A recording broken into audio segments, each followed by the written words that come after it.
it outright, but there's other scenarios that need to go into that. But for now, all they're worried about is just winning. And I think for them as a whole, they're not even worried about clinching that. They just want to get the victory. So Dean West, the first batter for this UCLA group, takes a look at a first pitch ball. And for West, we've seen he's got a really sharp eye. Look at the OPS number. It's really solid. The 283 average doesn't do justice to how good he is at getting on base. 427 on base percentage. Not a ton of power, but enough to hurt you. The 1-0, this one's chopped over to center field, and Kamari Thomas makes a run for it for the first out of the top of the first inning. And there he is in center field. You saw him for a moment as West is retired for the first out of the afternoon. And Kamari, not too much of a difference from center to left, but it is a little bit. Yeah, and he does a really nice job of tracking this ball down. And for West, it's counterintuitive, but he hit it too hard, just right out there to Thomas. Couldn't quite get it to drop in front of him. First out there. And now here's Rock Cholowski, who so much can be said about him. There's almost not enough you can say about him, about how much success and how much different accolades. 2025. Can you, as an athlete, have a better year than his year in 2025 last season? I was going to say he might try to top that this year, but last year was pretty remarkable, and you can see going to be a discussion amongst the umpires, some kind of a dispute on the counts that they all keep, that communicate with each other. But yeah, for Rock, absolutely incredible prospect. They've got him graded on MLB with a 60 hit tool, 60 power, only 45 on the run, but 60 arm and field for a 65 overall. There aren't a ton of guys, not even a lot of people who go number one, have that kind of grading out. Yeah, I mean, no doubt about that, Charlie. And he's chasing home run number 50 for his career. Next one he hits will be that 50 number as Monk throws one in there for his first strike of the afternoon. Yeah, and again, for Rock being projected as the number one pick, MLB, he's grown some comparisons to Dansby Swanson. I see a lot of similarity. As that one's fouled back behind the dish there, so quick reset, but Monk gets ahead of the count 1-2. Yeah, another guy who you'll hear thrown out is Troy Tulowitzki, but Tulo was such a good contact guy, I'd put that over 70, but the power, he just doesn't have it. Cholowski's so unique that he's so talented at so many different things.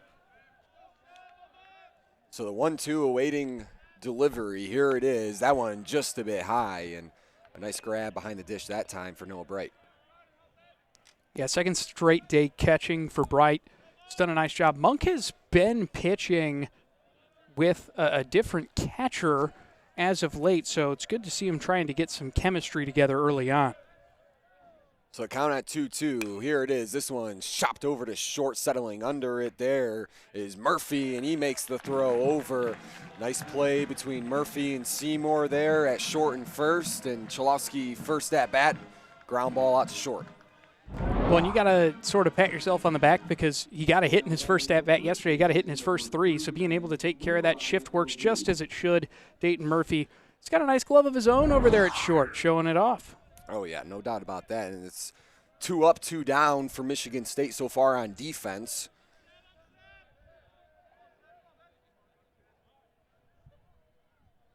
Here's the first pitch. This one's belted out to center field. Going back is Thomas. Can he make the run? No, he cannot. That ball is gone, and UCLA steps on it early. 2 outs, no problem. As Lavu gets UCLA on the board and draws first blood here on an early Sunday afternoon. Second homer of this series for him, and I hope that ball brought its passport because I think it just crossed the Windsor Bridge into Canada. That thing was eviscerated to the deepest part of this park, and you can see Thomas, he can try to give this chase, but unless if he's 12 feet tall, he ain't getting to that one. No, he could not. He tried his hardest, and that one was just out of there quickly. So UCLA up early as now Martin steps in. Roman Martin, another one of the Bruins so far this season, over 300 on the year with that batting average.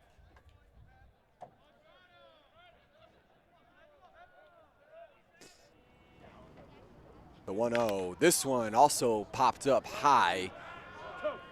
Spartans communicating for it. Murphy trying to track it down, and nice job keeping his body under it that time, because that ball was moving up there in the air.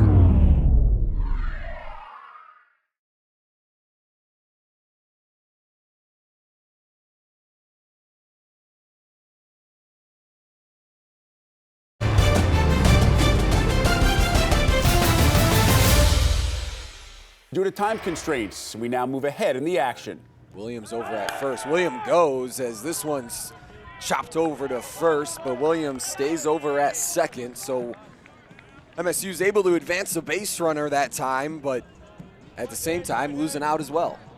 Yeah, great work by Lavu to have his head on a swivel and be able to snap this glove down, because you can see he's turning to look at second and then just has to go over there. That one hops up right about knee high. Great job to bring in that glove and know that you can't get the guy at second. Hit and run does move the runner over. And look at that. You got to have a little smile after making a play like that. Well, and he made that play look easy. That is not an easy play to make, especially when you're moving your feet and that ball's chopping up at you as well. Kamari Thomas in there now, first lefty batter. He pokes this one out over to left field. Williams going to round third, come to score. Thomas is going to go two, show off the speed, and it's an RBI double for Michigan State and Kamari Thomas. This ball game's even at one apiece in the bottom of the first. Wow, nice job going after what he saw early. No reason to sit around and wait. He sees a pitch that's about belt high. He knows he can put those out the opposite way, and he does it. And despite a good throw from West, this is just good hustle and thinking to the entire way. Being able to knot this one up at one. This Michigan State team has just been pesky to these Bruins. They sure have. And you got a lot of things working against you anyways when you come from the West Coast, and sometimes it's a little even more tricky. You have a team like Michigan State that can just kind of hang around, but make no mistake, this Bruins team can also shut that up real quick as Pico takes a look at a first pitch strike. And both hits for MSU so far, Charlie, have been over there in left field, so something to note here early. Yeah, Pico had a double out that way yesterday as well, so something to keep an eye on. So one out. One strike to Pico. He swings at this one over opposite side right field, and that one's gone. Parker Pico lights the lamp, and Michigan State is out in front.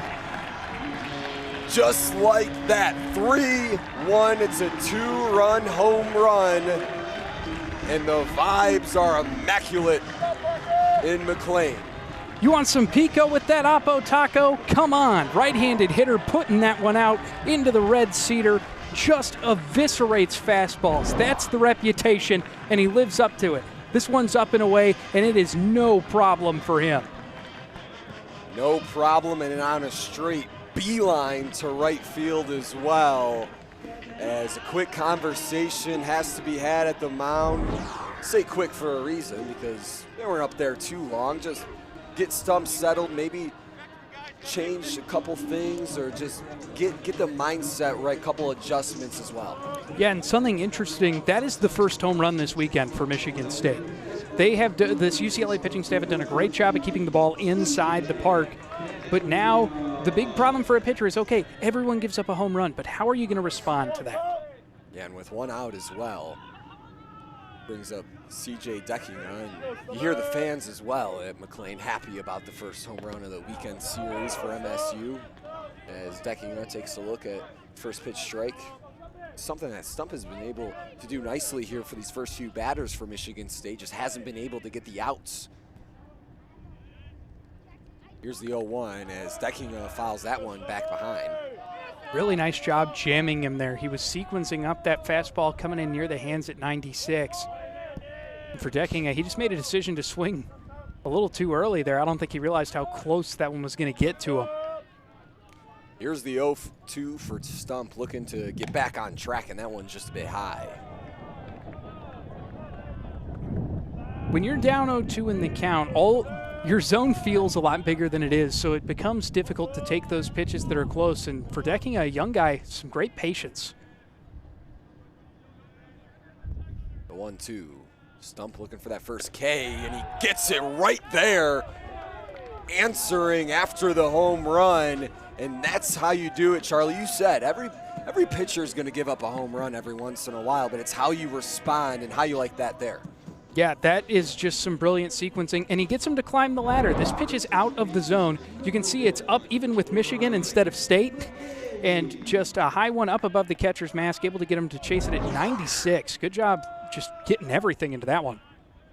So Ryan McKay now, lefty batter in the dish. First pitch he sees, takes a look at a swinging strike. So Stump starting to get in a rhythm. These last two batters here, we'll see what this battle brings with McKay.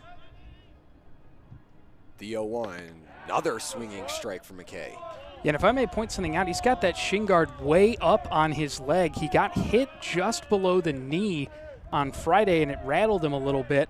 Looks like he's trying to be extra precautionary, but you can see the average numbers, not too shabby, just below 250. The 0-2, this one popped over towards left, making the track after it is West, and he's able to grab it for the third out of the bottom of the first, but it wasn't before Michigan State got in front thanks to Parker Pico.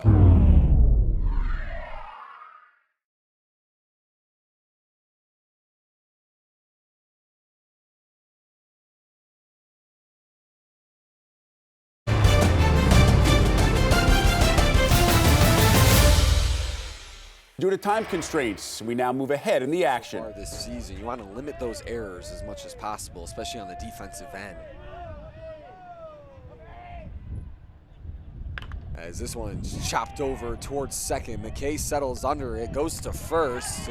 It's going to be an RBI ground out that time for Gallo. Is three now, excuse me.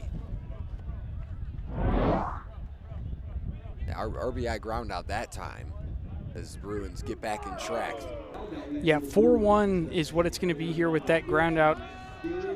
Really nice job just trying to make that play on it, and it was a really awkward swing. He caught it almost off the end of his bat. I think he was planning on checking that up, and it rode in. My apologies, 3-2 ball game. As that one's low that time for Monk yet again, as Hawking sees first pitch as ball. Haven't seen a whole lot of Jared Hawking this weekend. Here's the 1-0. That one, big chop at it that time, and it was fouled back.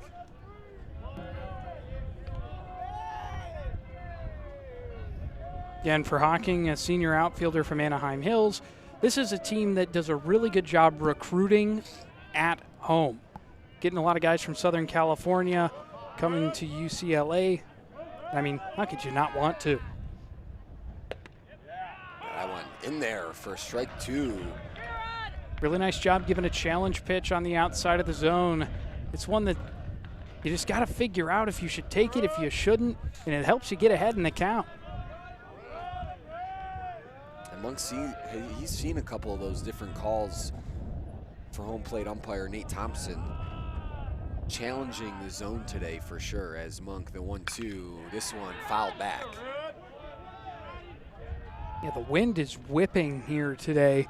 So you can, and this one just sort of spoils it off, not really able to get any part of the barrel to it, just underneath it.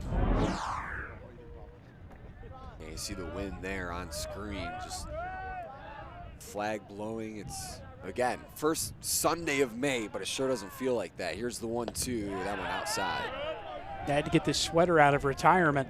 I had put them in the box on top, you know, when you put all your winter clothes away and it basically guarantees it's going to get cold again. Yep. Well, a turtleneck's nice piece, though. I like that. Oh, thank you. Much appreciated. So 2 outs to 2-2 from Monk to Hawking, still waiting. Here it is, as that one swung on and missed. And Monk only gives up one that time, as the Bruins were able to see two different runners on the bases for the top of the second inning. But after it all, it ends swinging that time. 3-2 from East Lansing.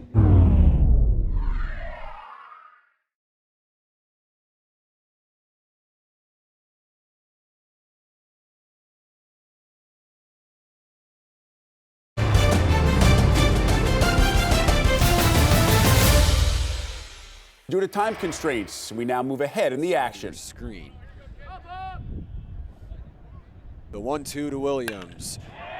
Slices this one over towards right with 2 outs. It's going to be an RBI double for Nick Williams as the throw to the plate was not in time. Domi scores, and MSU is up 5-2 with the bottom of the 4th. It's 2-out magic for the Spartans. Isaiah Domi, how about this? Using the wheels, going from second to home. Didn't even have a chance at a play at home, and another really nice piece of contact from Williams. And they have been seeing Stump progressively better. This is the 3rd time through the order, and I think this might be the end of his day. It just might be. And I think that they changed who they had up in the pen to Grotus, who tends to be a lefty specialist for these guys. Not quite a loogie. He'll face a few right-handers, but primarily you want him in there to take out the top of the left-hander group. My apologies. Yeah, he's got really nice stuff. He does give up a fair amount of singles. Hitters are batting all right off of him at 224, which, I mean, again, that's very good, but he has a tendency to do a good job of limiting extra base contact for him, which is especially important with a runner in scoring position. How about this for Jack O'Connor as well? He didn't allow a single run in the NCAA tournament. He logged 5 innings of scoreless baseball in his 6 postseason appearances. Yeah, and that's what this team is built for. I mean, obviously they're dominating in the regular season, but this team is built to make a run in Omaha, and you can see for Bright, he's a really strong hitter, and he's seeing the ball well. This is a good simulation of what they're going to see the rest of the way through. Here's the 1-1 as Bright thought about it for a minute and held off, and a good eye as well.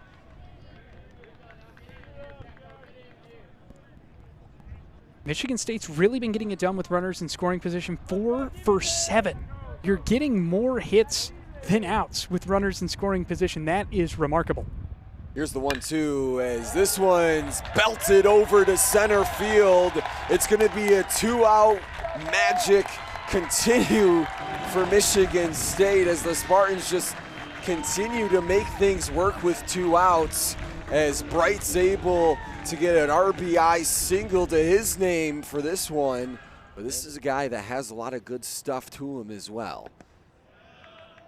Yeah, and as I had mentioned before when I thought he was coming in the first time, he tends to be a lefty specialist, particularly does well against these left-handers. When you can throw a slider against these guys well, it really makes a big difference.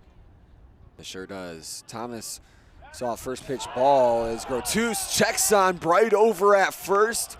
And they're going to say that he's out for the moment, but this might be looked at.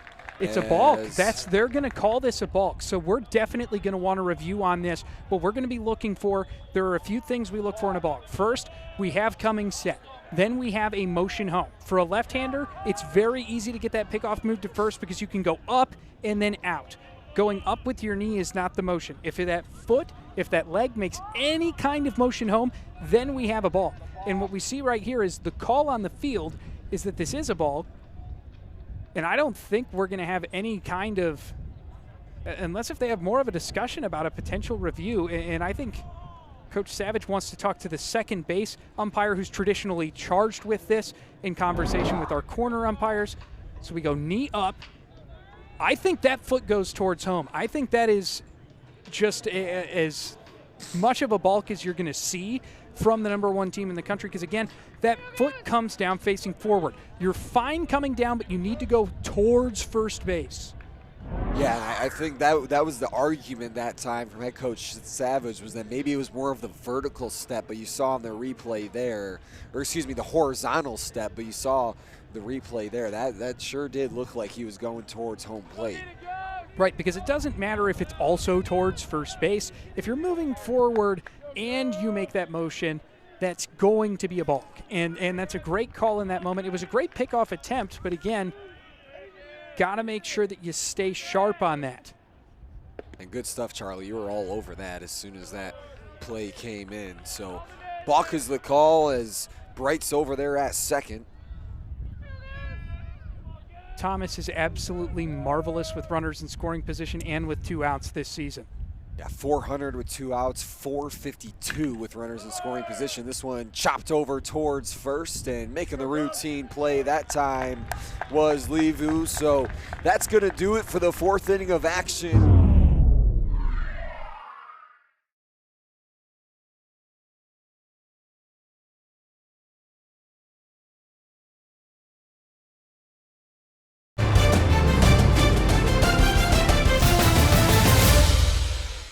Due to time constraints, we now move ahead in the action. As Deckinga sends this one through the third base line, Martin couldn't grab it, and now they're going to send Pico home. Spartans add another one. 9-2 is the score in East Lansing. And over there on second base is CJ Deckinga, and he adds an RBI to his name today. And Pico, he gets the handshakes and the high fives as he just continues as well. And this group just not letting up so far, Charlie. Yeah, and for that one, just hit so hard at him. I don't see a universe where you can say that that one is not a hit. He just smoked that thing right at him. Nice work to get the runner home. And man, Michigan State is buzzing. They sure are. Michigan State batting .407 as a team today, as McKay takes a big swing at that one.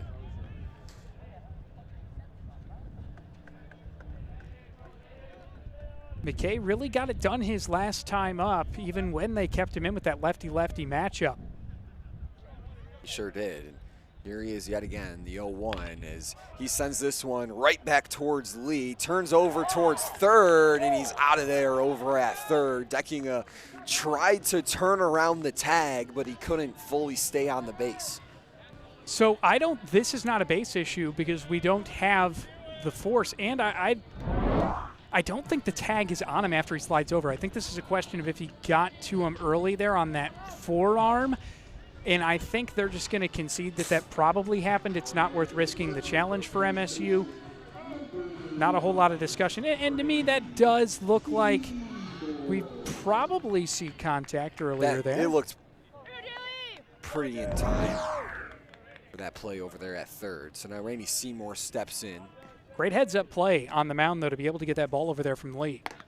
As they now check over on McKay as he had the lead off, trying to catch him sleeping over there.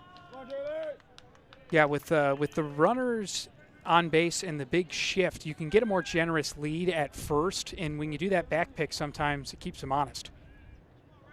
So 11 pitches so far for Lee. You see the shift over there. Now Lee checks over once again on McKay. Ryan McKay, one of the quickest Spartans on the team. 6 stolen bases so far this year, 10 attempts. You see the check over, you see the check throw over there from Lee. So Lee settles back in. 1-0 to Seymour. Seymour swings as this one goes back, and going to pick that one up is Dane Murphy awaiting on deck. Yeah, Michigan State's been really strong with 2 outs, 3 for 8. But the other thing you got to think about if you're at first, Cashel Duggar's thrown out 7 runners trying to move, including one yesterday. He sure has. He has a great arm on him as well, as he stops that one from going back behind him. For Lee, just kind of overthinking this. Seymour's not really been all that close on the pitches the pitch he's put in the zone and fouled off. Here's the 2-1 as Seymour chops this one foul towards third base. Super early on that one and hit it off near the handle.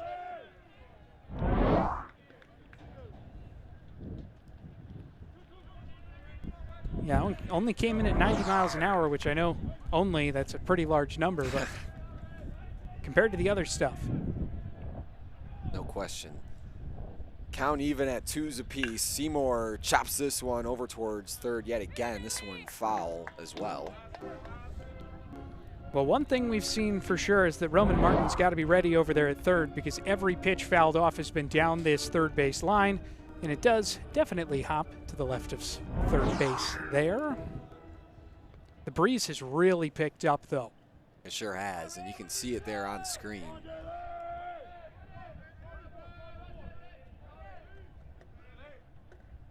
So here's the 2-2 to Seymour, and this one copy and paste from the last 2 pitches. He loves that spot. Yeah, we promise you this is repeatedly happening. We aren't just redoing a replay over and over of the same spot, but they've all just been a little bit early on him. And with him out so far in front, if you have something noticeably slower, maybe you want to give him that. Here's the 2-2 as Seymour, once again, that third base foul line, they just continue to go back and forth. What does Daft Punk say one more time? Just keep running it back. And once again, it's practically the same pitch. It's just been it's been a little bit higher, a little bit lower. It's the same pitch, and he hits it to the same spot every time, to the left of third. You see it there, the 8th pitch of the at-bat between Lee and Seymour. Here's the 2-2. That one outside. So now 3-2, counts full, 2 outs, and McKay over there on first. Yeah, and how many pitches have there been in this at-bat? It feels like a near infinite number, as the count has only finally become full. Came full on the 9th pitch of the at-bat. Here's number 10. And full count. That one was a laser over there towards the Michigan State dugout. Yeah, if there is one thing I am absolutely not going to do, it is throw Randy Seymour a fastball right now, because he has been sitting on the fastball for the last, I don't know, 8 pitches. Yeah, so here's the 2 pitches back-to-back, almost identical. Those are not the same swing, folks. It's the last 2 pitches back-to-back as Seymour once again stays alive on pitch number 11 at the at-bat. And it's that same pitch at 90 miles an hour. And I guess if he's not barreling it up, you're okay with him making some contact with it. But I just can't believe how many times we've seen the exact same pitch thrown to Seymour again. He's daring him to try to time it up. 20 pitches now for Lee so far today. He's faced 5 batters. Here's the full count as Seymour fouls it back once again.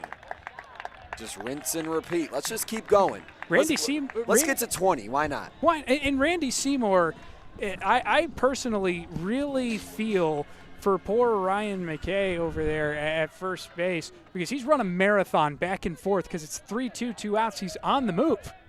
Well, I'll tell you what, the person I feel bad for is Dayton Murphy sitting over there on that in the on-deck spot. Just he's been stranded over there for a while. McKay goes, this one fair, and Seymour wins the battle. McKay's gonna round third. Seymour's rounding second. McKay's gonna score at the plate, and Seymour's gonna end on third. It's gonna be an RBI triple on a 14-pitch at-bat between Randy Seymour and Justin Lee on the mound. Unbelievable. How many pitches in a row was he early on, putting it down the line, and then being able to turn this one up the right field line? He's already facing a shift, and they've seen all those foul balls. They are so ill-prepared for it. Brennan tries to hustle over there, but that ball just dies on the hill, and it's going to be an easy 3 for Seymour. And Michigan State continuing to keep it going.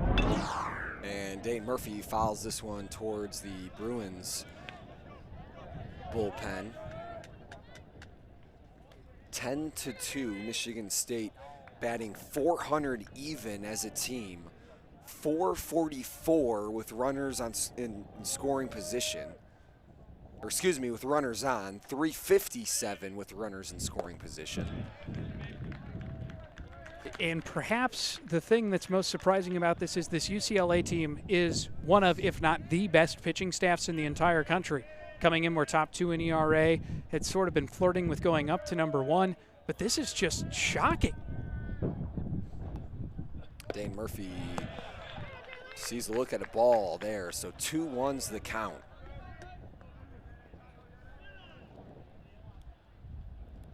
For Murphy, we've seen the defense really shine. Does have some ability with the bat. Here's a 2-1. This one sliced over towards short, and routine play for the Bruins to get out of the inning, but not after Michigan State was able to tack on 2 more. 10-2 as we end the 6th inning.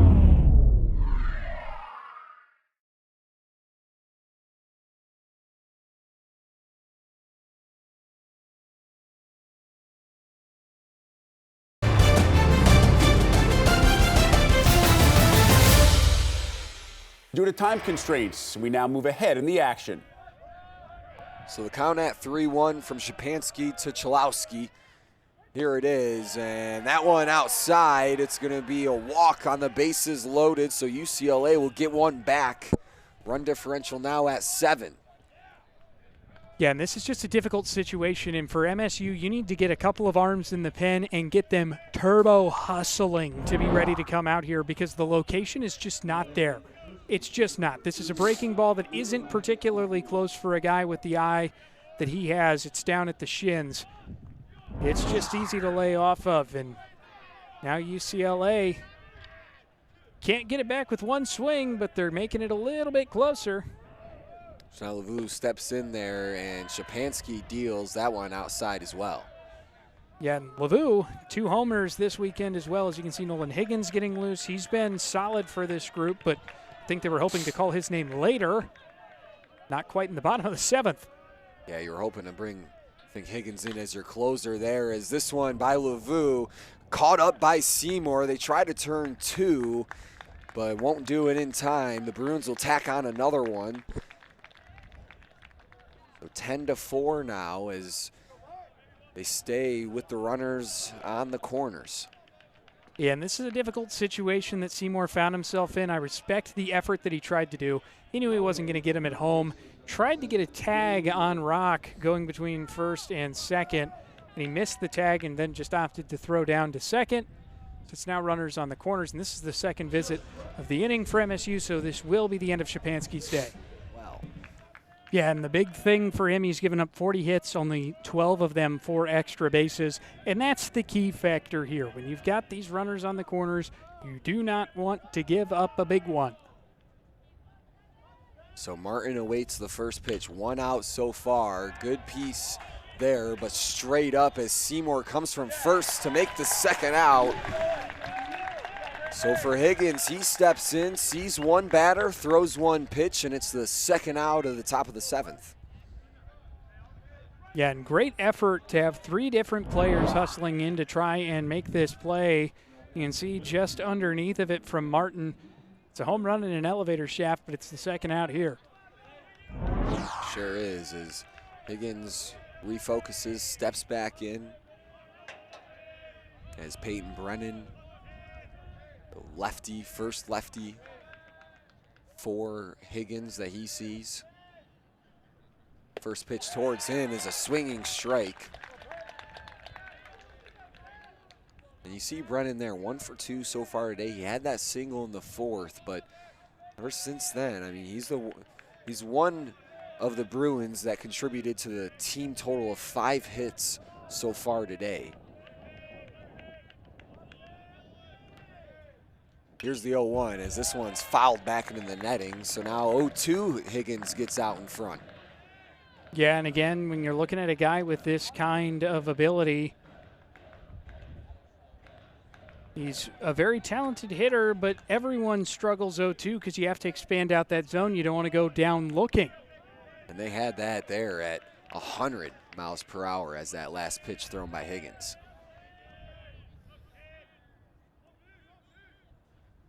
Here's the 0-2 as that one just a bit high. 101. That one was pumped in by Higgins. I got to tell you, I've seen a lot of Higgins pitching, but I don't think I've ever seen him break the century mark.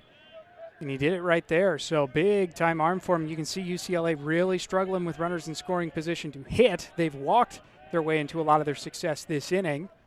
And you have to think if he pumps another one over 100, he's going to go wild, especially if it's a pitch that could potentially end this top of the 7th inning that was once at bases loaded for quite some time for the Bruins. It's how they were able to jump from 2 to 4. in that score category. Tommy Shapansky, if you're just joining us, was in moments ago before Higgins. Had to be retired early as Higgins goes inside. That time counts at full. Yeah, and throwing this hard is a double-edged sword against a team like UCLA. This is a team that prepares to face really high-end opponents, so they are in the cage facing this level of number. It looks different out of the hand. I mean, everyone struggles with it, and it makes sense, Brennan. Call time here. Yeah, good time called by Brennan here, and you have to think maybe, does this mess with the pitcher's head at all? What do you feel about that on the batter time, especially on a full count? What do you think the mindset's got to be for the pitcher there? You have two thought processes. Number one, man, I really wanted to throw right then. Or two, I'm in his head because you made him take this extra moment to collect himself right here. I would go high fastball. See what Higgins decides to do. 2 outs, runners on the corners, first and third. Full count. Here it is, as this one's chopped fair over towards right field. One runner will score. Rounding over towards second is Brennan. They're going to hold Lavu over there at first. But before that, Bruins were still able to tack on one. So 10-5 now is the score between these two teams. 3 already in this top of the 7th for UCLA. You shouldn't have listened to me. He went for the high fastball, and he was ready for it. And this is such a unique path because he was so far on top of that ball that he spikes it down, and it bounces way over Seymour, who has no chance at it at first base. And when it just sort of lands in that awkward space out there in shallow right field and rolls, it's almost a guaranteed two-bagger every time in this park. So now Gasparino steps in as Higgins deals, and that one outside. And for Gasparino, again, this is a guy who we've talked about it at length. Terrific hitter, terrific amount of power. And, I mean, if you get into a tight situation, first base is open, so you'd rather do that than give him a cookie. No question. Here's the 1-0. Higgins deals, big swing and a miss that time. A little bit of wrinkle to that ball going towards the outside at 96, and it gets him to chase after it, one that was comfortably out of the zone. So the count even at 1 apiece. You see Brennan over there at second. Lavu over at third. That ball inside, so 2-1. Facing really good hitters, it's a really difficult situation because you don't want to put something over the heart of the plate, but when you're working on the corners, you're more likely to miss and wind up having those balls start to pile up. Here's a 2-1. As this one's popped over towards first. Seymour trying to track it down, going back, and that ball drops in. 2 runners will score for UCLA, and over on second is going to be Gasparino. It's going to be an error for Michigan State. Miscommunication that time between Pico and Seymour. And I think they're going to score this one as a hit, but in reality, it should be an assist to the wind because this ball sits up there for an hour in this swirling wind out there in right field. And Seymour thinks he has it, and then it just takes a big jump. Pico didn't get a great jump on moving in on that ball, and it's just perfectly placed in a position where no one can get to it. And trouble is a-brewing. Sure is. 2 outs, 10-7. And I correct myself, that did not go in the books as an error for Michigan State, although a mental error, I think, is an appropriate. Yeah, that is one that you want to have back if you're Pico and Seymour. Yeah, no question about it. Just got to get a better jump out there in right field. Traditionally, that's got to be his ball. The 1-0 to Duggar, that one's in there for a strike, so the count at 1s yet again. Yeah, and for a guy like Duggar, he's been behind the plate catching this zone all day long, which means he's going to have a very discerning palate. And you got to serve him up stuff that's in the zone or he will pass on it. Here's the 1-1. This one sent over towards right field. It's going to get down, and the Bruins are going to continue to just battle and battle and battle. 10-8. It's a 5-run 7th inning. Make that 6 now. The Bruins just continue to prove why that number 1 is next to their name. Yeah, no question about it. And this is excellent placement hitting. Placement hitting. You can see that they're shifted in the outfield. Parker Pico is playing deeply into center of right. And this now creates a situation where there's a giant gaping hole on that line. And if you can place anything over there, it's going to find a way down. And this one's fouled straight back. As for Aiden Nagayo, he steps in. 17 RBIs on the year, 0 for 2 so far today. We've already seen him this inning. He got hit by a pitch. Yeah, so they're already running through the whole order. As here's the 0-1, this one chopped foul. When you're able to get through the whole order, your objective as the pitcher is to prevent it from becoming a Las Vegas-style buffet. They're getting everything they want, and you got to find a way to stop it and get out of this inning.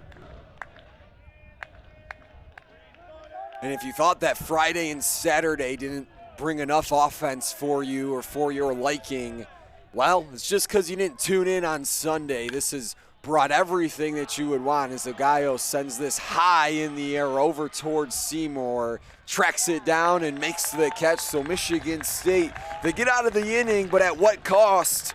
UCLA able to add 6 in the top of the 7th.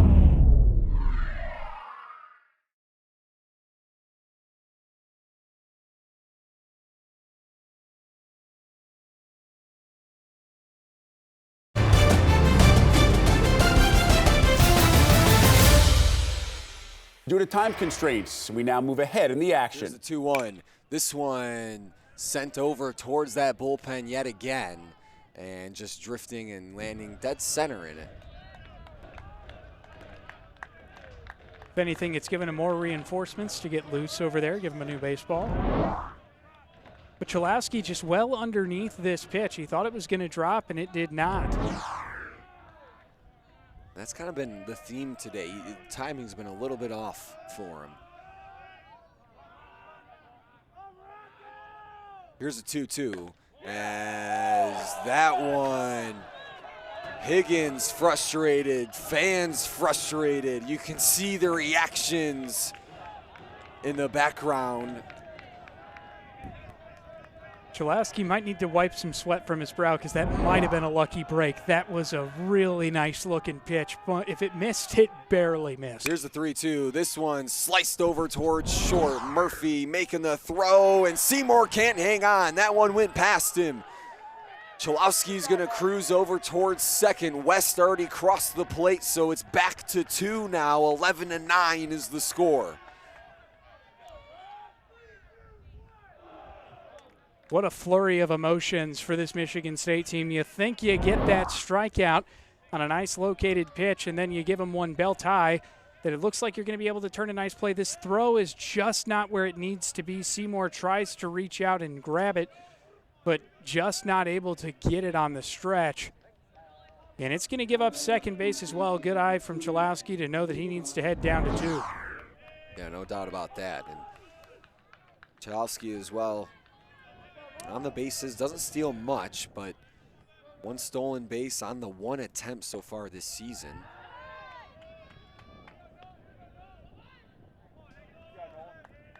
And of course, you obviously have the tying run at the plate now with the 2 opportunities with Cholowski over there on at second, and now with Lavu at the dish. If he was able to poke something behind and into the red cedar, I don't know what would happen over there in that UCLA dugout, Charlie. It would get magical over there. The roof might come off.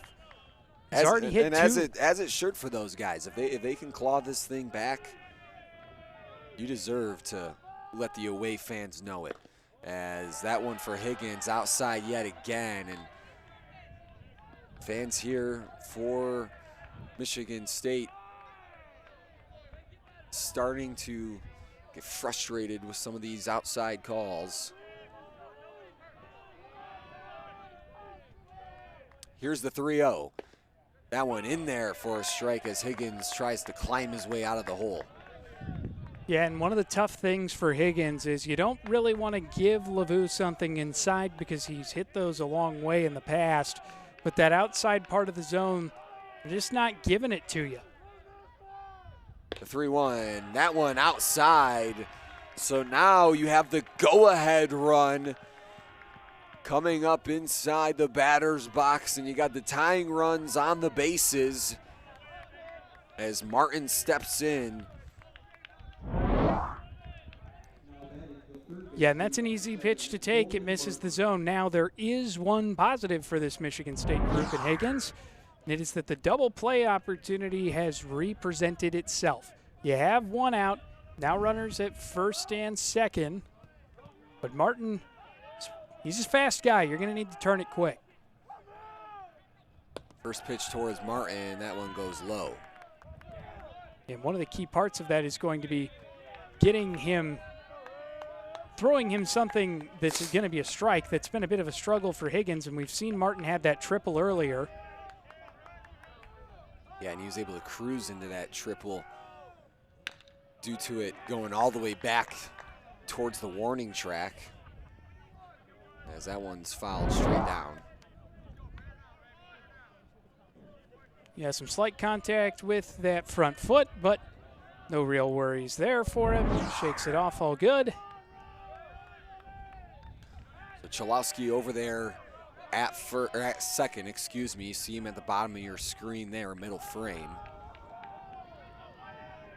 Luvu over there at first as well. Martin fouls this one straight up and behind. Getting ahead on him 1-2 here. If you can find a way to get a strikeout, that would go a really long way. It's a lot easier to get an out at one of the three bases by force than it is to try to turn two against a relatively quick UCLA squad. No question. The 1-2 awaiting. This one belted over towards left field. Will it drop? It will. UCLA might be able to clear the bases here. One run comes in and they hold up just the one. So it's now quickly a one-run game, and a smart call there to hold up the base runners. You didn't know if they were going to come in because of the throw, but they held him up, and now we'll see what that awaits here for the rest of this inning. Michigan State still only able to have the Bruins at one out. Yeah, Williams took a bad path to this ball. He thought it was going to be landing shorter than it was, and his first step wasn't back. It was in. If that first step is back, he might be able to get to that baseball. And even if he gets there, sure, the runners are going to advance, but just a tough situation. It's one of those that's really hard to read out of the air, but an unfortunate break. So 21 runs have been scored between these two teams, as this one gets sent way over towards left. Tracking it down yet again is Williams. He makes the catch, but it's going to be a sac fly RBI for UCLA, and this game is tied 11-11. After being down 10-2, the Bruins have clawed their way back all the way from 8 down. First lead of the ball game. Still tied up at 11, and this, again, Williams is a little short on it. It's tough for him. He is able to grab it and get this throw in and only allow the one to score. But now you find yourself in a tie ball game. You were winning by a snowman. In golf, that's when I pick up the ball. No question, as first pitch towards Gasparino goes behind. And what I meant to say was looking for the first lead so far today for the Bruins, of course. Yeah, This one has just been all Michigan State this whole way, and then finally, after the 6-run 7th inning, these 7th and 8th innings for UCLA, they've turned it on. As Gasparino fouls that one back and away. Yeah, these Bruins, they're sharks, man. When they smell blood in the water, they go all in. And they certainly have done that here. Just a frenzy of scoring in the 7th and continuing here into the 8th. But with no sack fly possibility here for Gasparino, he's got to try to find a way. He's been underneath the ball all day. Got to try to find a way to drive it. There's a huge gap at second if he can find a way. Here's the 0-2 for Higgins, and that one just a bit high.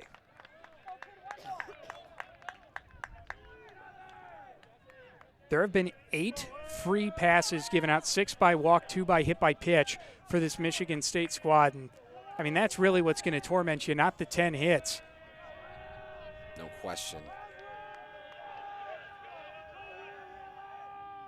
As here's the 1-2, swing and a miss.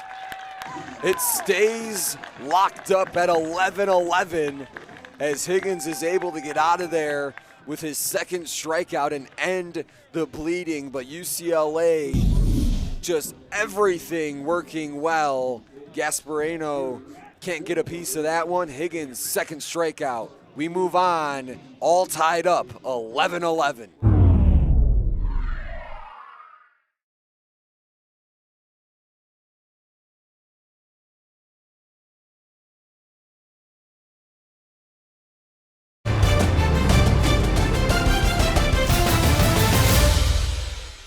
Due to time constraints, we now move ahead in the action. So Higgins, 52 pitches so far today. He's seen 14 batters. Here's the 1-1 pitch.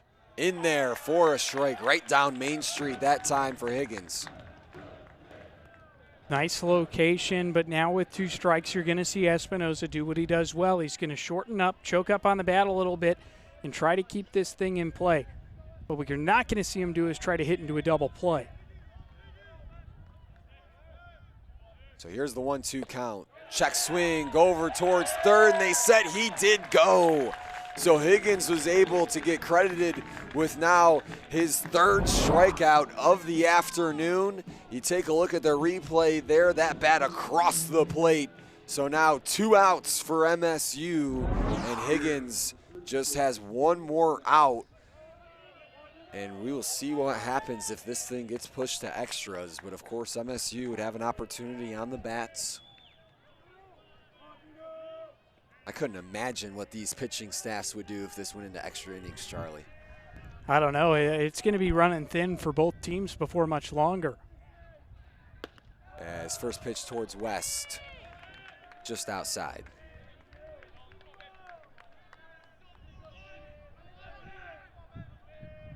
For West, this is a really difficult situation to have to step in for. There is a tremendous amount of pressure on you.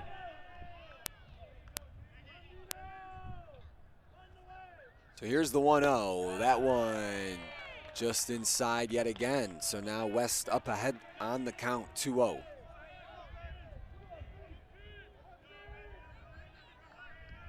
I know we've talked a lot about his eye this weekend, but having a sharp eye just makes such a difference in how pitchers have to approach you. And you're seeing it here. Here's the 2-0. That one, same result. Higgins tried to paint that corner yet again. Didn't get the call, so now 3 balls, no strikes.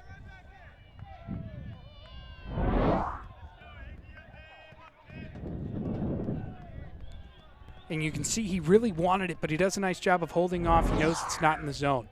Here's a 3-0. In there for a strike. So Higgins has to battle back now. 2 outs, though, so anything out there in play, you don't have to worry about a sac fly.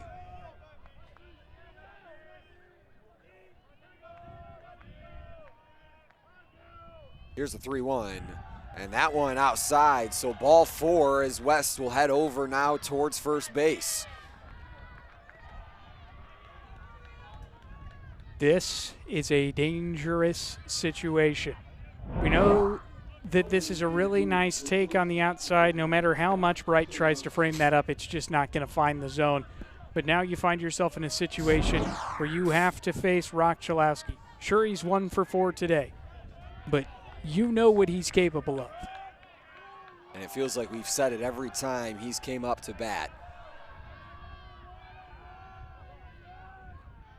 First pitch, this one sent over towards left field and unable to make the grab is Williams. 1 run will score for UCLA, and Kochalowski is able to give UCLA the lead for the first time today after the Bruins were down 8 runs in the 6th and 7th inning.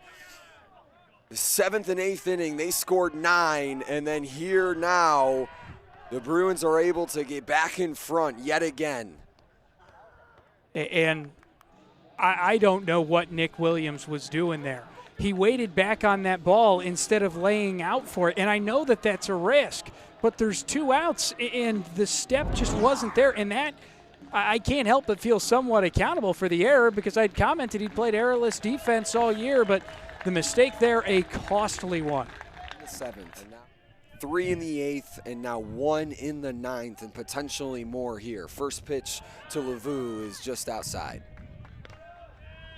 And I understand wanting to bring a lefty in Grundman to face off against Lavu, who again has exhibited terrific power throughout this weekend. A couple RBIs, including the one where he brought himself in. And that pitch in there for a strike, so the count even at 1s apiece.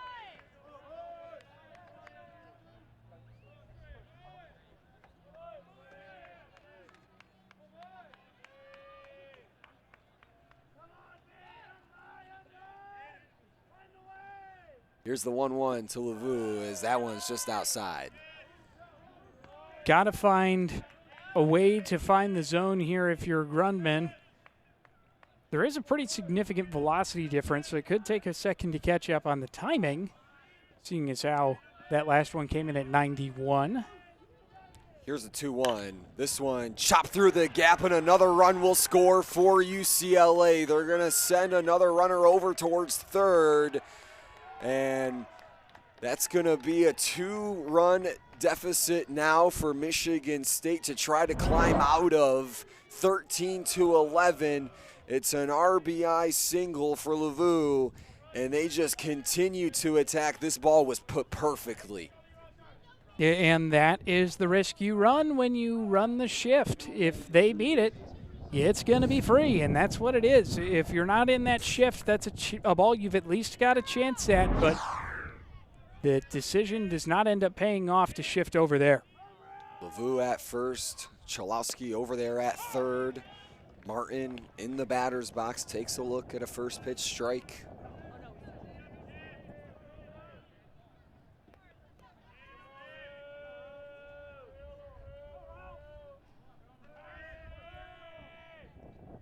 Here's the 0-1. This one chopped over towards short.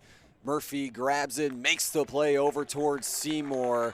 And after the Bruins got 2, Michigan State has to climb back in the bottom of the 9th.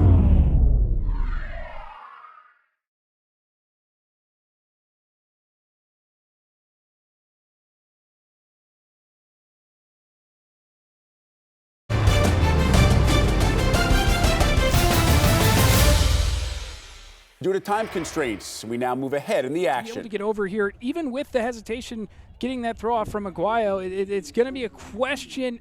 Oh, man, this is going to be close. Is that heel on the bag first, though? Check this out here. The first touch, that heel. You know, at first I wasn't so sure because you don't typically run where you put your heel on the bag first, but sure. It's awkward, but I think based on what we saw there, it might have actually been that back heel that was on the bag first. And this is going to be a difficult situation, but again, they've got several views from our cameras as well as some stationaries that will have a nice look down at first. So here's both angles simultaneously rolling at the same time. So these are synced up here, and from that angle, I'm still looking at that that left camera angle there from the back look. That's close. It's tough, but one thing I, no matter what, want to commend here is that Lavu goes out there and gets that ball. He is stretched out as far as he can to try and limit the time from that throw to the ball being in his glove by going out there and getting it himself. If this out comes to be, it is because of that initiative from Lavu at first to be able to go out and collect that ball at the earliest possible point. And this is going to be really close. Again, the call on the field is out. So that's what you have to find something definitive to overcome. And I have a feeling they're going to spend at least a little bit of time on this review because they want to get it right. Yeah, no question about that, Charlie. Good explanation. Let's take a look at this side-by-side one more time. It's really, I don't know that I feel comfortable or strongly enough to say that I think that the call should be changed. I see a universe where you look at this and just as slow as you can, maybe that foot is there. Well, the umpires have the call. Let's see what they say. And they overturned it. Wow. So Murphy is safe over there at first. And now Trent Rice will step back in for his third at-bat today, the pinch hitter, stepping in for Isaiah Domi earlier today. Yeah, and on this play, Aguayo does have that, like, double clutch almost on that throw over because he doesn't get it clean into his hand, and that winds up making a difference in the time on being able to get that play at first. Good challenge by Michigan State.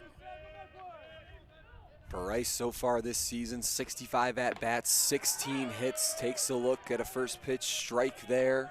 No outs.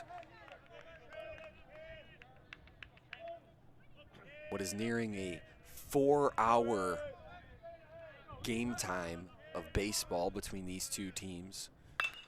Rice sends this one well deep and right, but just sailing way to the right of that foul pole.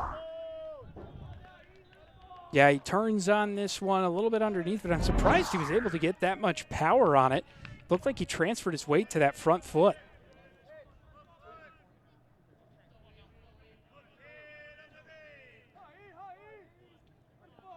Hawk awaiting to deal 8 pitches so far, just throws over to first. Now, what I'm going to tell you is if that's Hawk's pickoff move, you can get a little greedy over there at first. He has a multi-step move, so he steps off the back of the rubber and then makes that turn to avoid the potential for a ball. But that adds some time. Here's the 0-2, and that one just on the outside corner. 98, that one was pumped in on. Yeah, no doubt the velo is certainly there for Hawk. Here's the 1-2. This one sent straight back towards Hawk, and he makes the play over at first. Pitchers are athletes too. That was just textbook that time from the mound, and now Michigan State is in a deep hole. In a moment like this, who else can you trust but yourself? Great job by Hawk to go out there and snag this ball on the fly, being able to reach out there and take the easy toss over there at first base for the second out. Really impressive stuff. Part of the reason why this back end of this bullpen is so lights out. And how about the energy from your first baseman as well? Lavu fired up seeing that one. So now the Bruins are just 1 out away from clawing all the way back. Again, if you're just joining us or maybe you were following the score on socials and you're like, man, I got to turn this game on. It was 8-2 in the 6th inning in favor of Michigan State. 10-2 in the 6th inning, an 8-run differential in the 6th. And the Bruins have clawed their way all the way back. The 2-0 to Williams, and that one's low. And Duggar says, "Let me get my pitcher a new ball there." Throws that one away. This is the 6th time we've seen Williams come to the plate, and he does have a home run, so it makes sense that you want to be a little bit cautious with him. Here's a 3-0 in there for a strike. And you have to think for Hawk, you also don't want to give up a walk here, because then you got the tying run, of course, in the box if a Spartan's able to send one over the wall into the red cedar.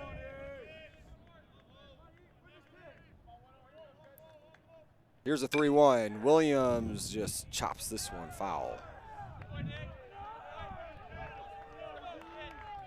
And for Williams, this is an incredibly high leverage at bat. He sees a pitch that he thinks he can do something with, but again, that slider is just difficult to gauge where it's going to go.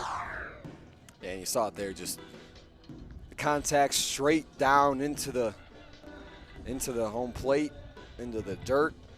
And after a quick conversation between Duggar and Hawk, they retreat back to their respective spots. And now in a full count pitch, Easton Hawk has an opportunity to either close the door with a strikeout or just any out of any sort for this UCLA Bruin defense. Here's the full count pitch as Williams sends this one way out and foul. 99 miles an hour on that fastball. I don't hate that call. I guarantee you that's what Duggar told him out there on the mound is, hey, let's try to get him on some high heat. And nice reaction to at least stay alive from Williams. Battle between these two. The full count. Williams sends this one over towards short. Chalowski makes the play, and the comeback is complete. The #1 team in the nation stays undefeated in conference play. UCLA is 24-0 in the Big Ten, and this team is unbelievable. Just no quit, no stop in the fight. And after being down 10-2 in the 6th inning, it's official. UCLA sweeps Michigan State in East Lansing 13-11. And you see it there, perfection.